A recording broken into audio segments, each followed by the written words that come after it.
Amém, irmãos? Glória a Deus. Domingo abençoado, hein? Domingo na presença do Senhor. Gostaria de agradecer a presença dos nossos amigos aqui nessa manhã, né, que veio fazer o exame de vista, mas também está se alimentando espiritualmente. Amém? Deus abençoe vocês, Deus abençoe você que está escutando essa mensagem, essa palavra, você que está aí fora. Deus abençoe, que vocês possam fazer um excelente exame de vista. Amém? Eu só quero dar um toque aí nesse exame de vista que vocês vão fazer. Esse exame de vista vocês vão enxergar melhor fisicamente, mas para te ter uma visão espiritual é somente com Jesus. Amém? E é sobre isso que nós vamos falar nessa noite, sobre essa visão espiritual. E o tema da mensagem nessa manhã é Jesus, a pedra perfeita. Dando continuidade aí no estudo do livro de Atos, nós chegamos aí já no capítulo 4 de Atos. Nós estamos aí, irmão Lucero, estudando o livro de Atos como livro modelo para a igreja, o crescimento da igreja. E agora vamos falar sobre Pedro e João presos, né? Porque eles estavam fazendo o quê? Falando da palavra de Deus. E os saduceus não concordavam com o tipo de pregação, com a autoridade que eles estavam falando naquele tempo. Então vamos ler aqui Atos capítulo 4, vamos ler do versículo 1 até o versículo 11. Atos capítulo 4, do versículo 1 ao versículo 11. Amém? Atos capítulo 4, versículo 1 a 11. Pedro e João presos. Falavam eles ainda ao povo quando sobrevieram os sacerdotes, o capitão do templo e os saduceus. E ressentidos por ensinarem eles o povo e anunciarem em Jesus a ressurreição dentre os mortos, e os prenderam, recolhendo-os ao cárcere, até ao dia seguinte, pois já era tarde. Muitos, porém, dos que ouviram a palavra aceitaram, subindo o número de homens a quase 5.000.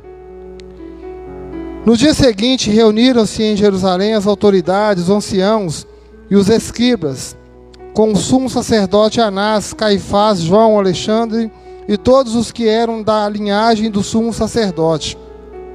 E pondo-os perante eles, os arguiram: com que poder e em nome de quem fizeste isto?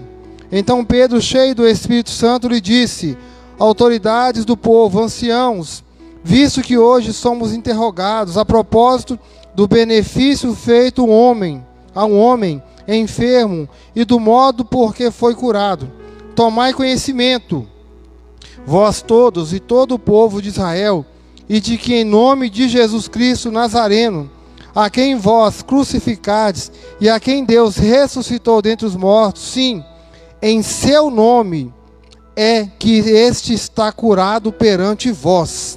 11. Este Jesus é pedra rejeitada por vós, os construtores, a qual se tornou pedra angular. Amém? Senhor meu Deus e meu Pai, nós te agradecemos, ó Deus, por mais essa palavra nessa manhã. Obrigado, Senhor, pelo texto, Deus, que o Senhor nos abençoe, que nós possamos sair daqui, Deus, aprendendo mais e mais da Tua palavra, Deus. Abençoe a Tua igreja que está reunida aqui hoje, ó Pai. Abençoe, Senhor, todos os pais que estão escutando essa palavra, Deus. Que essa pedra angular, que é Jesus, possa permanecer, Senhor. Que nós possamos continuar firmes, Senhor, nessa rocha inabalável. Essa oração que nós oramos, agradecemos em nome de Jesus. Amém.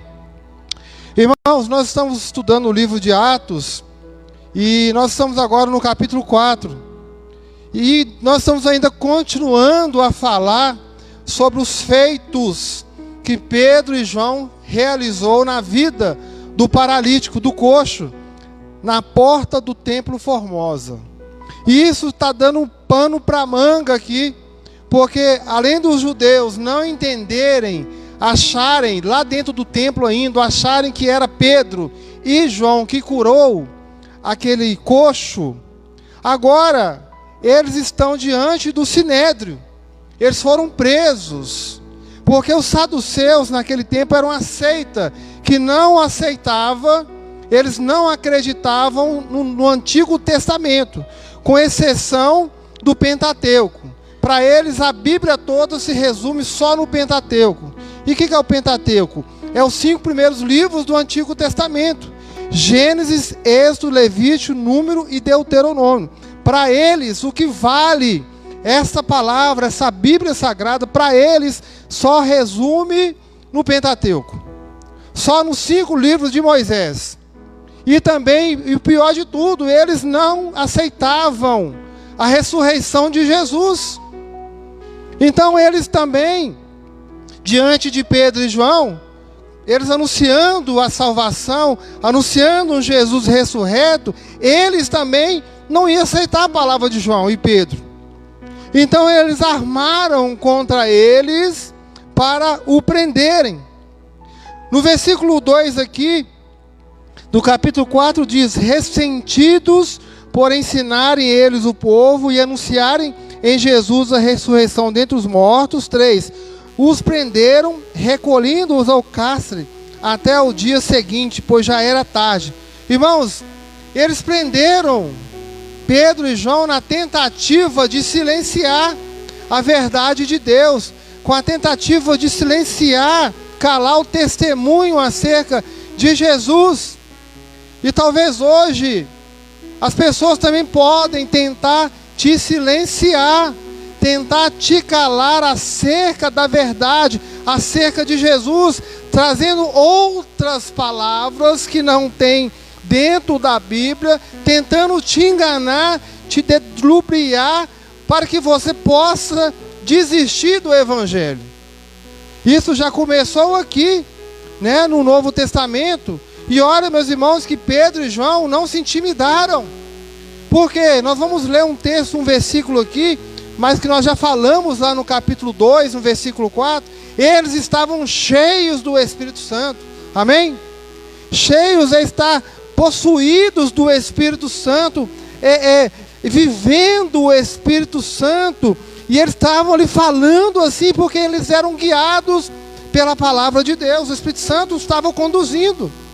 E olha que Jesus, lá no livro de Mateus, no capítulo 10, já havia falado com os discípulos que eles iriam enfrentar tribunais, iriam enfrentar reis, mas que o Espírito de Deus estava com eles. E eles estavam guiados pelo Espírito Santo. Irmãos, aqui no versículo 4, olha que interessante que diz: muitos, porém, dos que ouviram a palavra, aceitaram, subindo o número de homens a quase 5.000. Se os irmãos observarem, a igreja só está crescendo. A palavra de Deus só está entrando nos corações aqui. Não é a prisão de Pedro e João que ia silenciar, acabar com o Evangelho. Não, a cada vez que eles anunciaram a palavra, a cada vez que eles falavam, ia crescendo o número dos cristãos que iriam servir ao Senhor Jesus. Olha o que diz em 2 Timóteo, capítulo 2, no versículo 9. 2 Timóteo 2, 9. Olha que interessante este versículo. Pelo qual estou sofrendo até algemas, como um malfeitor, né, como ladrão. Contudo, a palavra de Deus não está algemada. Amém? Paulo está aqui declarando diante de Timóteo que ele está preso, como se fosse um ladrão, né? Como se fosse um assassino, como se fosse um criminoso. Mas ele falou assim: eu estou algemado aqui, mas a palavra de Deus não está algemada. Amém? Pode tentar silenciar, pode tentar te prender, pode tentar te fazer medo, mas a palavra de Deus, ela não para, ela continua, ela deve ser anunciada sempre por nós. No versículo 5 e 6 ainda, no livro de Atos, no capítulo 4, vai dizer: no dia seguinte reuniram-se em Jerusalém as autoridades, os anciãos, os escribas, como o sumo sacerdote Anás, Caifás, João, Alexandre e todos os que eram da linhagem do sumo sacerdote. Olha, meus irmãos, a reunião que estava aqui, todos os principais. O grupo consistia dos mais ricos ali em Jerusalém, os mais bem-sucedidos, poderosos homens de Israel. Irmãos, é onde que eles se reuniram? No Sinédrio. O Sinédrio lá naquele tempo é como se fosse o Supremo Tribunal hoje, que decide tudo aí pelo Brasil. E eles estavam diante dessas autoridades ali importantes naquele tempo para decidir o que eles iriam fazer com Pedro e com João. Olha que o versículo 7 vai dizer: e pondo-os perante eles, os arguiram e perguntaram: com que poder ou em nome de quem fizeste isto? Uma pergunta chave, uma pergunta importante. Irmãos, nós vamos nos deparar com situações como essa, porque você vai se deparar com condições de falar de Jesus, e às vezes a pessoa não entende quem é Jesus, não conhece o plano de salvação. Você vai ter que ter autoridade para falar no nome do Senhor Jesus, porque nós sabemos que o milagre que Pedro realizou na porta do templo Formosa, a cura do paralítico, isso é inquestionável. Para quem conhecia aquele paralítico, irmãos, eles levavam o paralítico todos os dias, na hora das orações do templo, e ficava lá na porta pedindo esmolas, e pedia esmolas, porque os judeus eles eram riquíssimos, e eles levavam altas ofertas no templo, porque quanto mais oferta que eles dassem no templo, eles achavam que ia ser mais abençoado do que qualquer outra pessoa. Então quem estava ali na porta do templo pedindo esmola, queria receber também uma esmola alta. Mas quando Pedro e João estão ali diante dele, e ele pede esmola para eles, para Pedro e João, o que Pedro fala? Eu não tenho ouro, eu não tenho prata. Olha para você ver que eles andavam naquele tempo. Olha o que os judeus tinham: ouro, irmãos, prata, e era muito valioso a prata naquele tempo. O ouro então, nem se fala. Mas Pedro e João já falou na lata mesmo: não tenho ouro, não tenho prata. O que eu tenho, eu te dou. A palavra do Senhor Jesus, a salvação. Aí Pedro fala: levante e anda. E pela fé de Pedro e João em Jesus, aquele homem foi curado. Então eles perguntam aqui: com que autoridade, com que poder, ou em nome de quem fizeste este paralítico andar? Pela autoridade, pelo nome de Jesus. Amém? Amados, nós não podemos fazer nada, amém? Mas nós somos instrumentos de Deus para falar da palavra de Deus. Onde você for, a igreja está indo, porque você é a igreja. Você tem autoridade para expulsar demônios, você tem autoridade para falar de Jesus, para evangelizar, levar a salvação para aquele que está perdido. Você tem autoridade para chegar numa pessoa que está doente e orar por ela. Você tem autoridade na sua madrugada, meia-noite, 1, 2 horas, orar por uma vida e pedir Deus cura. Você tem autoridade de chegar no hospital.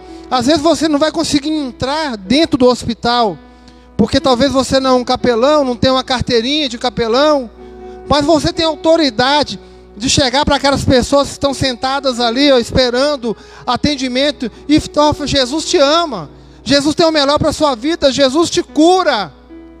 Você tem essa autoridade, como Pedro e João teve autoridade. Mas eu acho importante aqui, interessante, no versículo 8, ainda no capítulo 4 fala: então Pedro, cheio do Espírito Santo, lhes disse: autoridades do povo e anciãos. Olha essa frase: cheios do Espírito Santo. Quem não for cheio do Espírito Santo é porque ainda não tem Jesus na sua vida. Quando você entrega a sua vida para Jesus, automaticamente você é selado pelo Espírito Santo da promessa. Olha o que diz aqui em Efésios, capítulo 1, do versículo 13. Em quem também vós, depois que ouviste a palavra da verdade, o evangelho da vossa salvação, tendo nele também crido, fostes selados com o Santo Espírito da promessa. E essa palavra, irmãos, ser cheios do Espírito Santo, impulsiona os discípulos de Jesus. Impulsionou Pedro e João para levar a palavra àquelas autoridades. Impulsionou Pedro e João para curar o paralítico.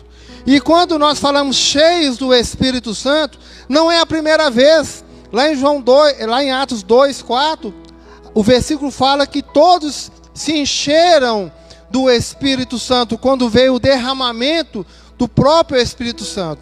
E estar cheios do Espírito Santo é ter autoridade no Senhor para falar uma palavra.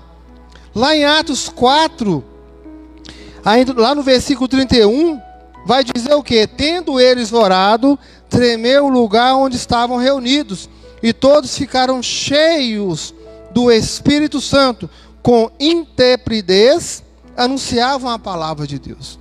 Olha, meus irmãos, que todas as vezes que nós lemos a frase cheios do Espírito Santo, vai conduzir um discípulo a ter autoridade para evangelizar. Você vê que a Bíblia não fala outra coisa. Depois que fala que estão cheios do Espírito Santo, vem uma ação. E essa ação é evangelística. É anunciar a palavra. Você não vê falando outra coisa. Às vezes você vê uma pessoa aí falar, está cheia do Espírito Santo. Mas você não está vendo a ação do Espírito Santo que promove aqui dentro da palavra. É falar com intrepidez, é não ter medo, é anunciar a palavra. Lá em Atos capítulo 9, no versículo 17, olha que Ananias teve que falar com Paulo. Porque quando Saulo ainda, que se chamava, perseguia a igreja, perseguia Jesus, Jesus o encontrou, Jesus o salvou. Depois Jesus foi a Ananias, falou comigo, vai encontrar Saulo, porque ele é para mim um vaso escolhido. Mas Ananias estava meio com medo de Saulo, porque havia ouvido falar muito dele, os males que ele fez. Olha o que Ananias fala aqui no versículo 13, Atos 9, 13. Ananias, porém, respondeu, Senhor, muitos têm ouvido a respeito desse homem, quantos males tem feito aos teus santos em Jerusalém, e para aqui trouxe a autorização dos principais sacerdotes, para prender todos que invocam o teu nome. Aí o versículo 15, Deus falando com ele, o Senhor, vai, porque este é para mim um instrumento, escolhido para levar o meu nome perante os gentios, e reis, bem como perante os filhos de Israel, pois eu lhes mostrarei quanto lhes importa sofrer pelo meu nome. Olha a palavra que o Senhor diz para Ananias. Irmãos, muitas vezes as pessoas julgam o outro porque cometeu um erro, uma falha, mas todos merecem e precisam da salvação em Jesus. Assim como foi com esse perseguidor, que se tornou um apóstolo do Senhor Jesus. Mas o que eu quero destacar aqui, meus irmãos, que quando Jesus fala com ele, vai a ele, porque é um instrumento para mim, faltava algo na vida de Paulo aqui ainda. Faltava algo importante que nós estamos martelando aqui nessa manhã. Faltava estar cheio do Espírito Santo, porque até então ele não tinha ainda domínio da palavra, ainda não estudou a palavra, ele ainda não conhecia a palavra, mas mediante o Espírito Santo na sua vida, ele começa a entender a palavra do Senhor e ele é guiado. O versículo 17 vai dizer, então Ananias foi e entrando na casa, impôs sobre ele as mãos, dizendo, Saulo, irmão, o Senhor me enviou a saber o próprio Jesus que te apareceu no caminho por onde vinhas, para que recuperes a vista. Fisicamente ele estava já recuperado. Porque os irmãos vão se lembrar que quando Jesus encontra ele indo no caminho de Damasco, ele fica cego. Aí já vem todas as cegueiras, né? Cegueira física e a cegueira espiritual.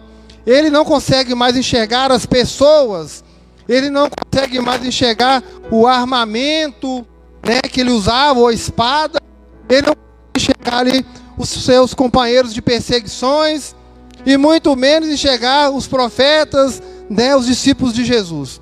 Primeira coisa que é restabelecido na vida de Saulo, a visão física.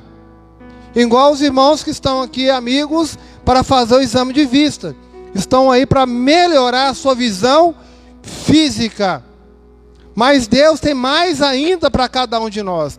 Restaurar, irmão Lucero, a visão espiritual que uma vez foi detonada, destruída no pecado no Jardim do Éden. Depois que Caim e Abel cometeu o primeiro pecado, de lá para cá todo mundo está cego espiritualmente. E depois vem as doenças. Depois que o pecado entrou no mundo, vem as catástrofes. A terra começou a produzir cardos e abrolhos, começou a trazer tragédias, doenças na vida das pessoas. E é isso que nós estamos fazendo aqui nessa manhã. A cura física, através de um exame de vista. Mas ainda tem mais. Precisamos abrir os olhos espirituais. Precisamos despertar para a palavra do Senhor. E o versículo ainda continua. Vou ler de novo. O próprio Jesus que te apareceu no caminho por onde vinhas, para que recuperes a vista e fique cheios do Espírito Santo. Amém? Cheios do Espírito Santo. Porque Jesus havia entrado já na vida de Saulo, que posteriormente iria se chamar Paulo. E ele está enxergando espiritualmente. Olha o versículo 18. Imediatamente lhe caíram dos olhos como uma escamas. Tornou a ver e a seguir levantou-se e foi batizado. E depois de ter se alimentado, sentiu-se fortalecido, porque permaneceu em Damasco alguns dias com os discípulos. Fortalecido. Irmãos, a palavra de Deus te fortalece. Fisicamente você vai comer um pão, você vai comer um arroz, um feijão, a carne, você fica forte, você fica fortalecido, mas espiritualmente é o pão da vida que é Jesus.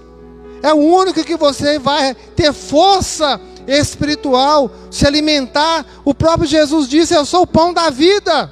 Jesus disse que ele é a água que, se beber dela, jamais terá sede. E Paulo aqui, ainda Saulo, estava se alimentando fisicamente e espiritualmente. Irmãos, nós podemos ainda ler mais textos aqui, que vai falar sobre a ação de estar cheios do Espírito Santo.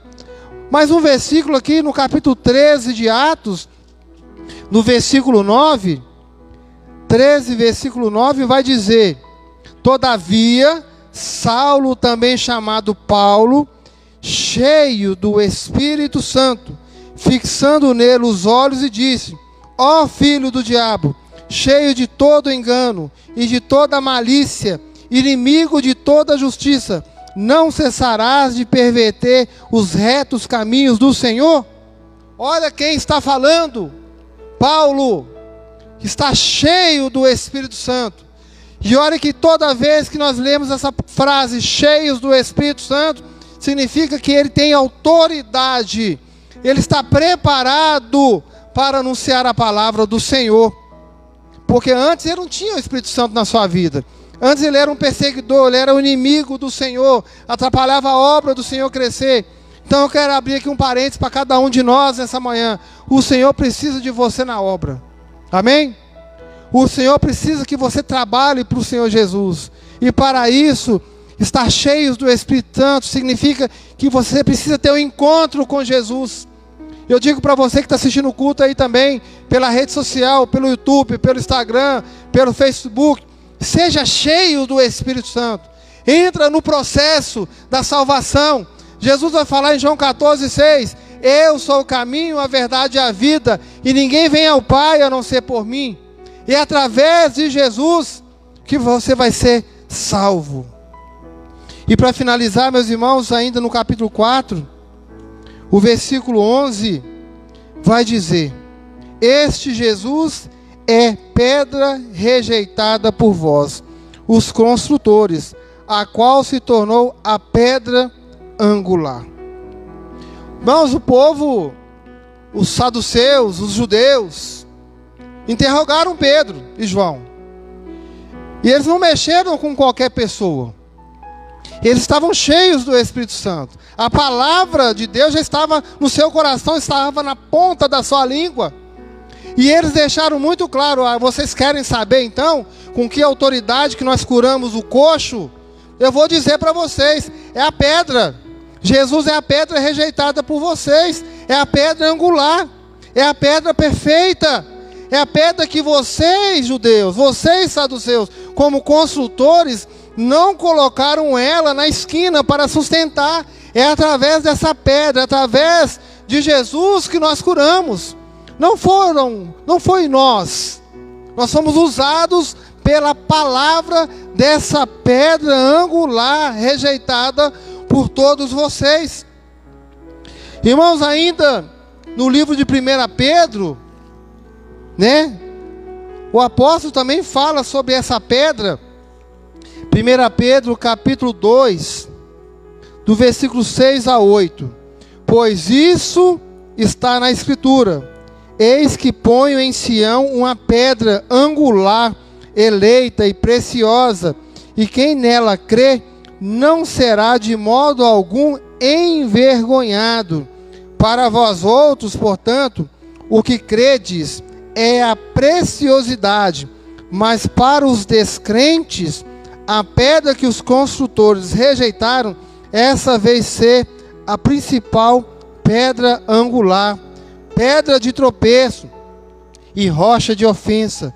São estes os que tropeçam na palavra, sendo desobedientes para o que também foram postos. Irmãos, olha a importância dessa pedra angular.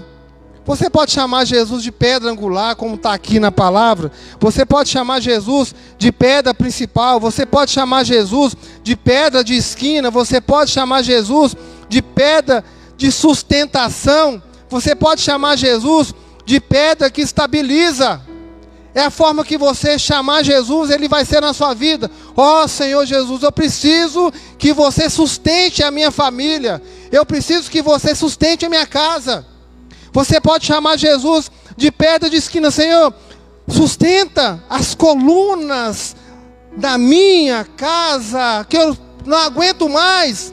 Pode chamar Jesus dessa pedra de esquina. Chama Jesus de pedra principal. Senhor, seja a pedra principal da minha casa, da minha família, do meu trabalho.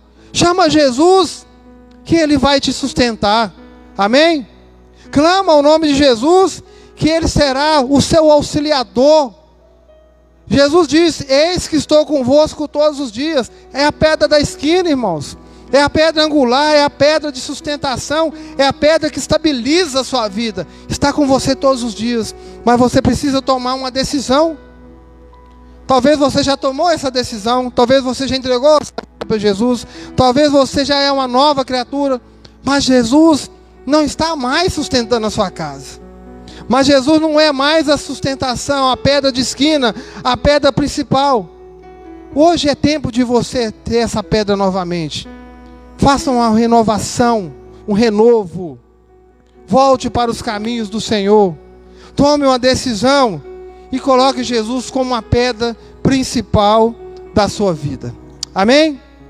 Que Deus abençoe a sua vida nessa manhã, em nome de Jesus. Vamos ficar todos de pé, irmãos? Vamos estar orando ao nosso Deus nessa manhã. Hoje à noite eu convido, vocês que estão aqui participando desse exame de vista, a igreja, irmão Reinaldo, todos, venham conosco cultuar Jesus às 7 horas da noite. E hoje, irmãos, eu vou dar um testemunho, porque dia 22 agora de junho, eu completo 5 anos de vida. 5. Ah, como assim? Eu tenho 42, 5 anos. Há 5 anos atrás eu sofri um grave acidente de moto. Se não fosse as misericórdias do Senhor, eu não estaria aqui hoje. E tudo o que eu vim passando de lá para cá, de 5 anos atrás, é prova que o Senhor é a pedra de sustentação na minha vida. Hoje eu vou dar um testemunho acerca do milagre que o Senhor realizou na minha vida. E talvez você precise de um milagre na sua vida. Talvez você esteja enfrentando uma tempestade tão forte que você acha que você vai tombar e vai cair, como os discípulos estavam ali no barco.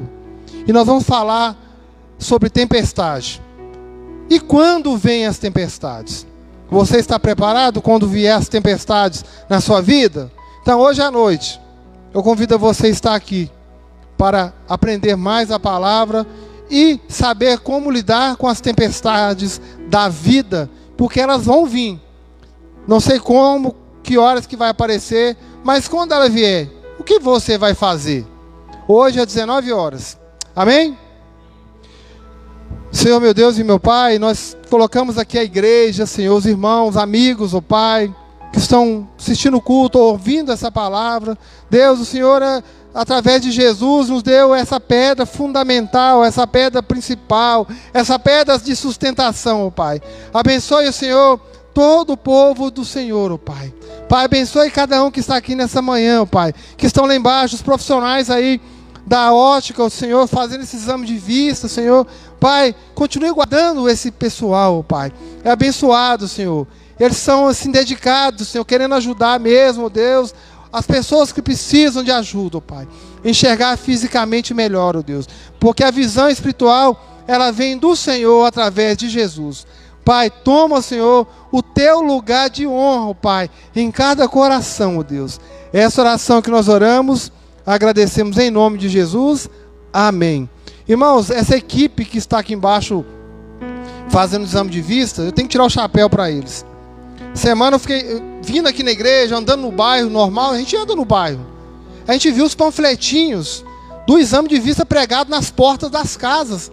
Não fui eu que coloquei, não foi a igreja. Foi o pessoal. Eles vieram antes aqui na semana e pregaram o papelzinho para anunciar o exame de vista.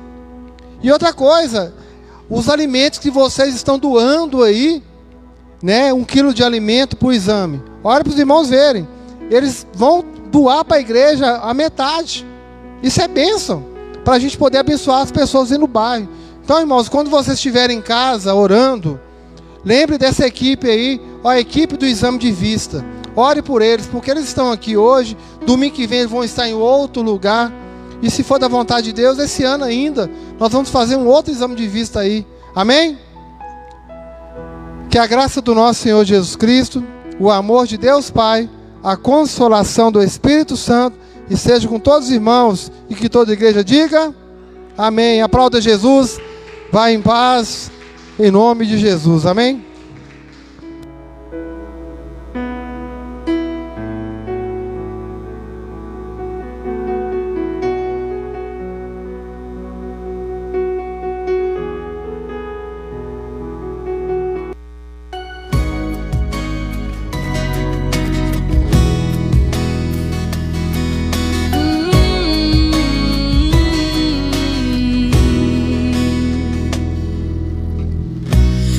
Preciso transformar pedras em pães para provar que no deserto